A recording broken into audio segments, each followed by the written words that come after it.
Welcome to the It's and Queens podcast. I'm your host, Jeff Simmons, and this is the only podcast that focuses on Queens, the borough that has it all.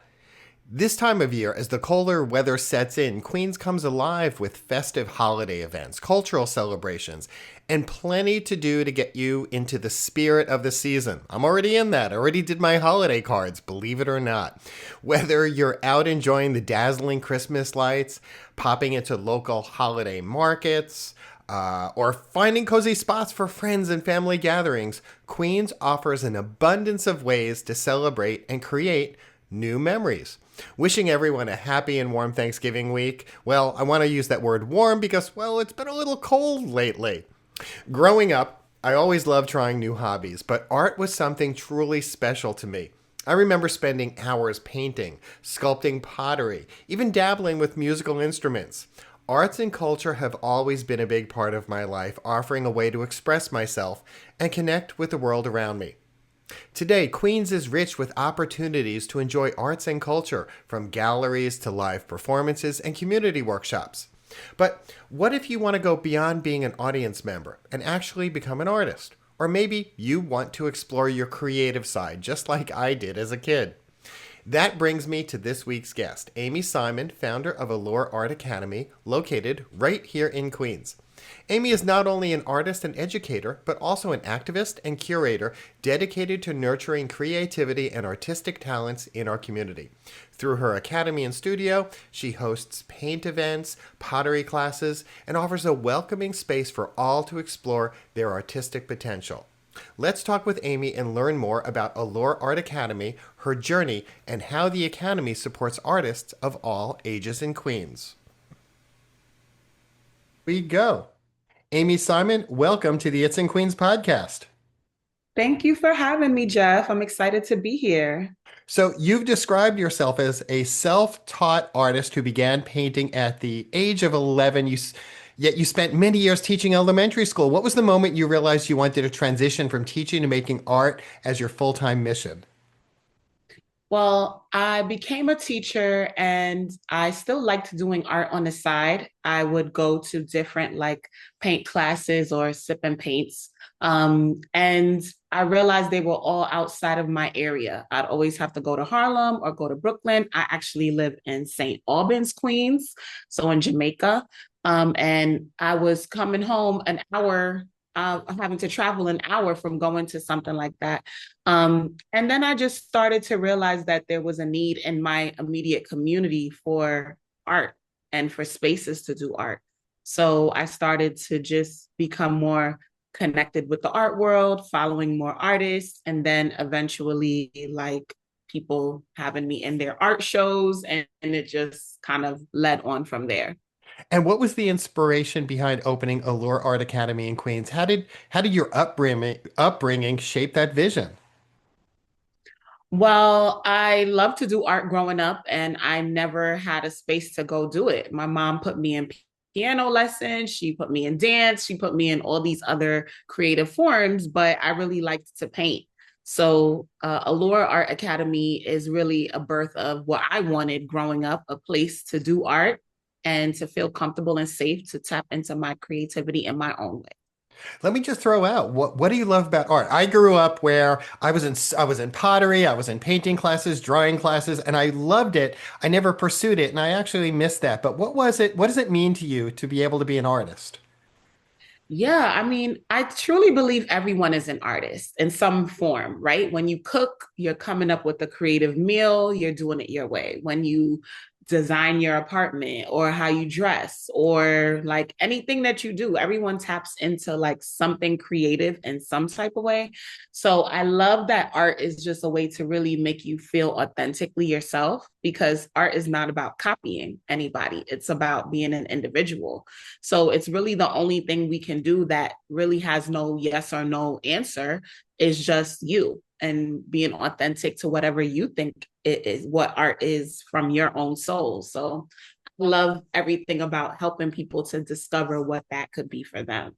And I like that you said that about cooking because even though we do it our own way, my own way is often like I misread recipes, so it is my own way. Right. And Your that's all art. Yeah, your website says you aim to provide a creative space where people come to learn, be inspired, and network with like-minded creatives. How do you cultivate that community feeling?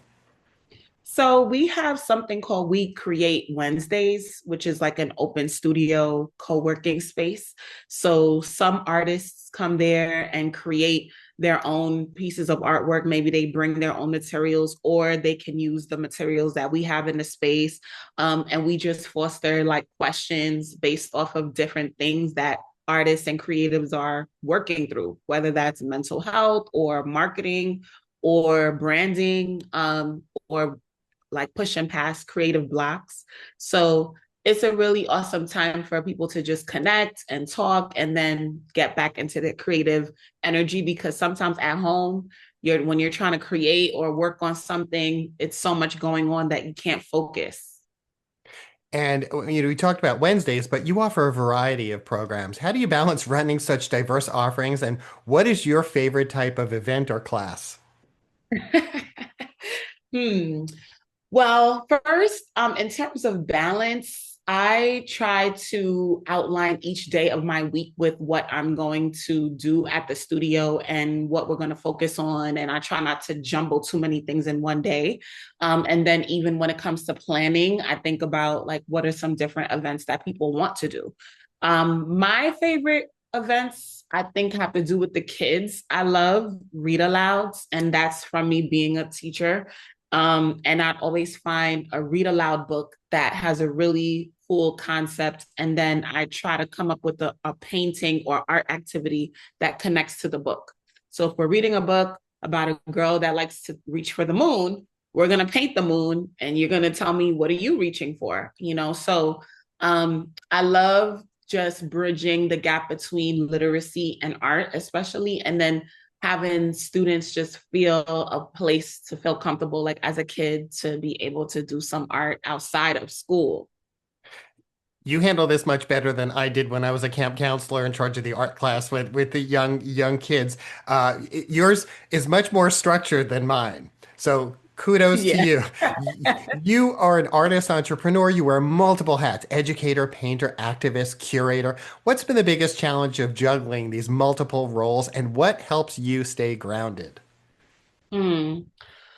Well, I think just my faith that everything that's meant for me will find me. And whatever happens is just the way it's supposed to happen. Like everything happens for a reason. I try to keep that mantra.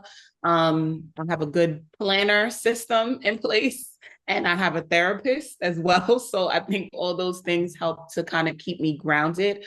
But yeah, I try not to stress out over things going wrong or worrying about, is this the right thing to do, or just following my heart, and then also knowing that however the chips land, that's the way that they're supposed to land. And Queens has such a diverse array of opportunities when it comes to arts and culture. In the Queens arts ecosystem, what role do you believe that the Allure Art Academy plays? Well, I believe it plays a huge role specifically in the Jamaica Queens community, because there are many artists, there are many creatives out there, but there's only one art space that's on Jamaica Avenue, which is Jamaica Center for Arts and Learning, that has classes and courses for people to do art. There's no other space.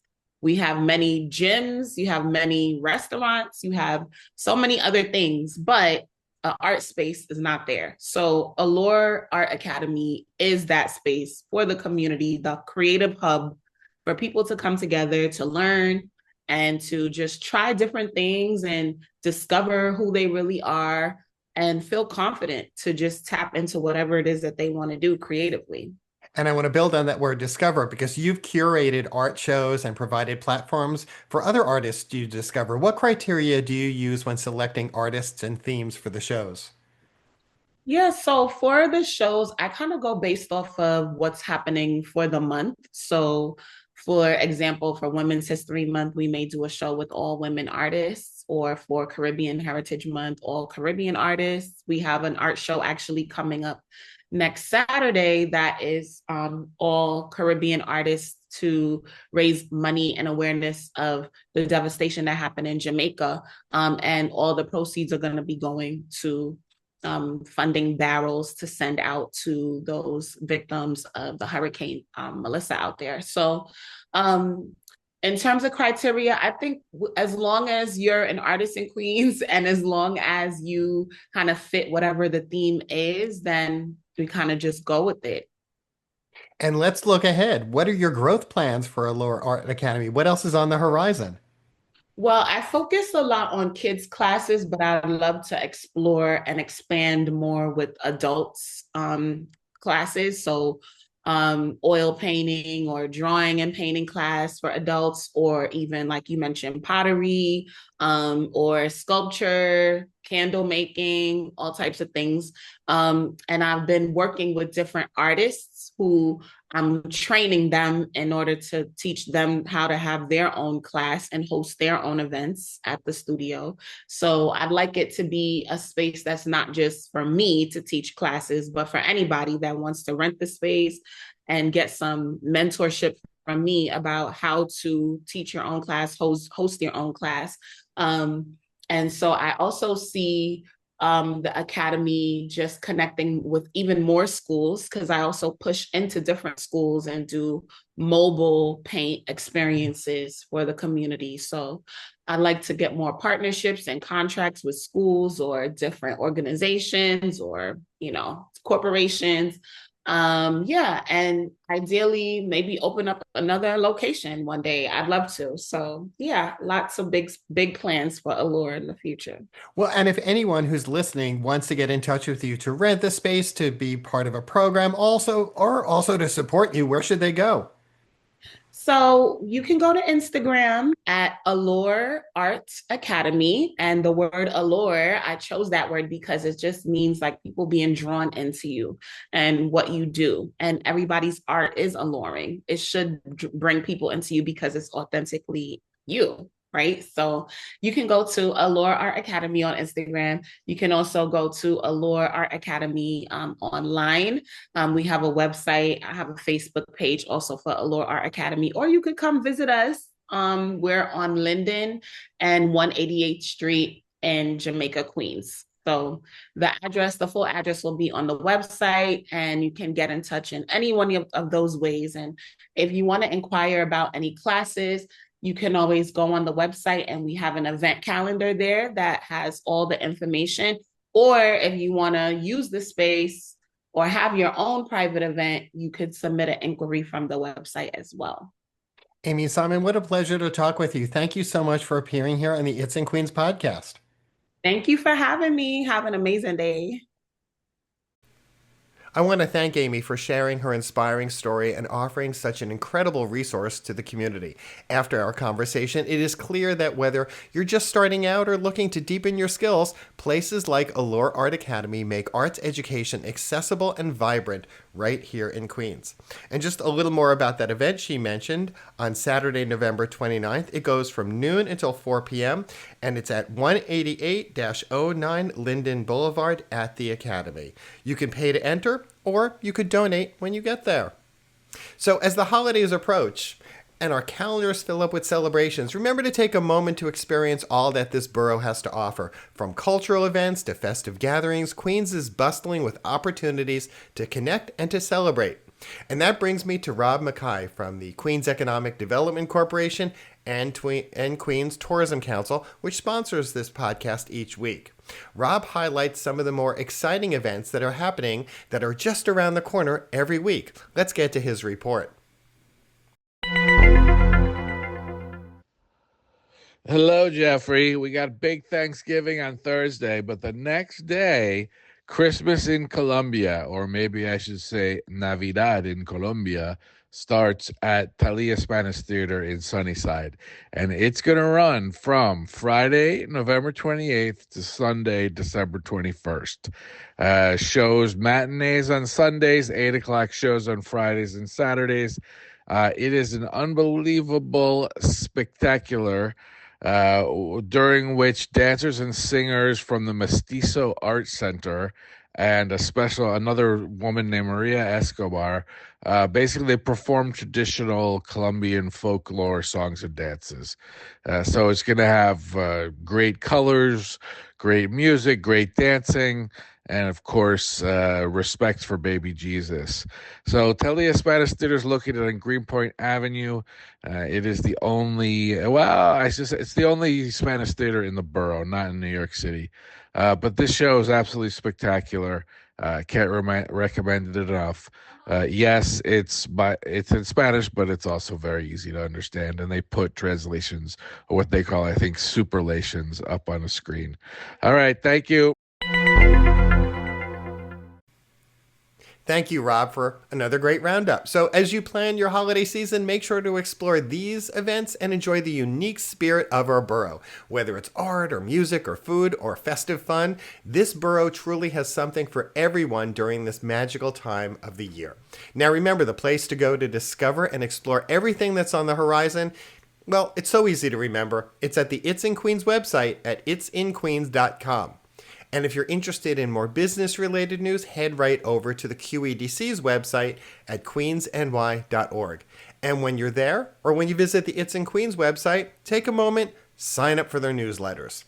When you visit any place in Queens, such as the Allure Art Academy, snap a photo or two, share them with us, and use the hashtag It's in Queens when you post on Instagram or X, because your photo could become our photo of the week, and we really want to see those holiday photos, especially around Thanksgiving.